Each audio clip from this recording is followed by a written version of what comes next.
Hai Bunda, Assalamualaikum warahmatullahi wabarakatuh. Selamat datang kembali di channel aku, Bidan Dila.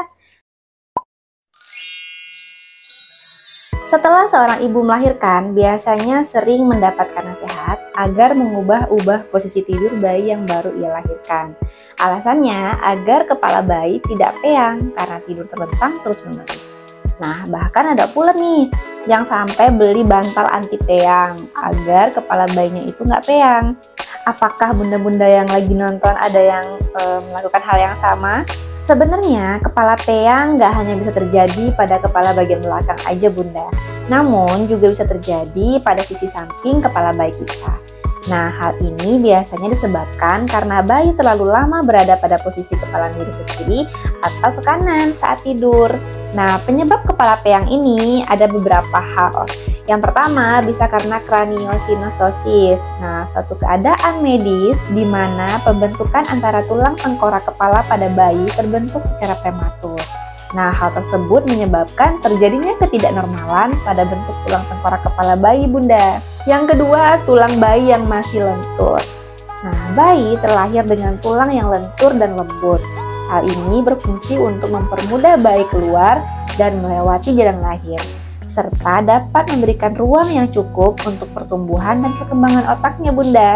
Tulang tengkorak bayi belum terlalu menyatu dan mengeras hingga beberapa bulan setelah kelahirannya. Hal inilah yang dapat membuat kepala bayi berubah bentuk tergantung perawatan dan penjagaan dari orang tuanya bunda. Yang ketiga, tidur terlentang.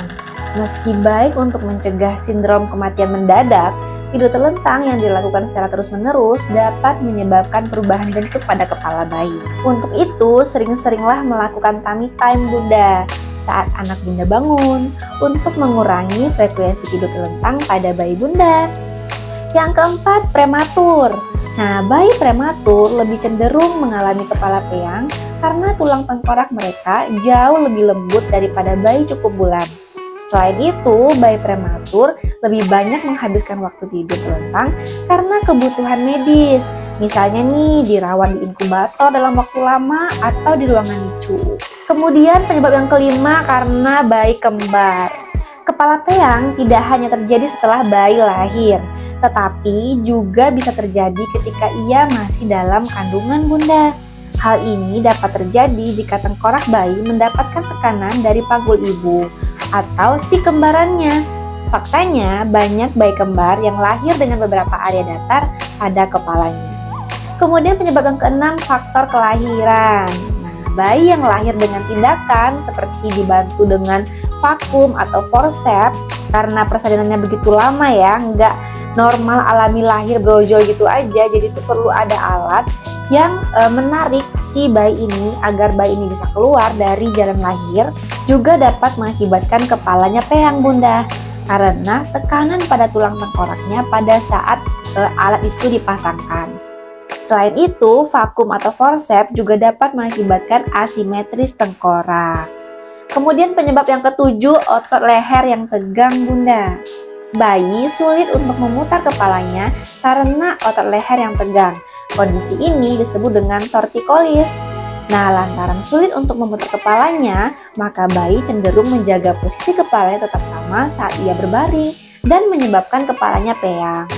Jika kepala sudah menjadi peyang atau datar, tortikolis ini bisa menjadi buruk karena ia akan cenderung bertahan di sisi di mana kepalanya mengalami peyang dan otot lehernya akan menjadi kaku karena jarang digunakan bunda. Pertanyaan selanjutnya, apakah kepala peyang bisa mempengaruhi kecerdasan?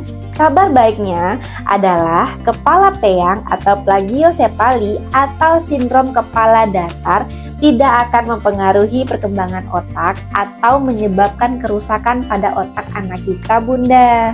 Otak merupakan organ yang fleksibel dalam perkembangan dan pertumbuhannya, dan belum ada penelitian yang membuktikan bahwa kelainan bentuk tengkorak mempengaruhi fungsi neurologis otak. Jadi bunda nggak perlu khawatir ya. Kemudian pasti ada pertanyaan lagi nih, kalau misalnya anaknya kepalanya peyang, apakah perlu terapi agar kepalanya itu kembali bulat sempurna? Kepala peyang biasanya akan membaik dengan sendirinya seiring berjalannya waktu karena pertumbuhan alami bayi bunda. Saat bayi tumbuh, mereka akan belajar untuk mengubah posisi saat tidur, sehingga kepala mereka tidak terus-menerus berada pada posisi yang sama. Dibutuhkan waktu berbulan-bulan atau bahkan bertahun-tahun hingga kepala peyang tersebut sembuh sepenuhnya, seiring dengan pertumbuhan tengkorak kepalanya. Namun, Bunda perlu memperhatikan juga nih, jika kepala peyang terjadi karena otot leher yang kaku, mungkin sekecil perlu mendapatkan terapi untuk mengatasi tortikolisnya dan mengejar keterlambatannya. Nah, kira-kira apa sih yang harus kita lakukan untuk mencegah agar kepala bayi kita itu tidak peyang? Atau kalau misalnya udah terjadi, apa sih yang harus kita lakukan? Bagaimana sih penanganannya? Bentuk kepala bayi akan membaik secara alami seiring berjalannya waktu dan bertambahnya ukuran dan pertumbuhan kepalanya. Namun, Bunda pasti nggak akan tega dong dan nggak akan sabar jika hanya duduk diam menunggu. Nah, ada beberapa hal yang bisa Bunda coba untuk mengatasi kepala peyang ini. Yang pertama, tummy time Bunda.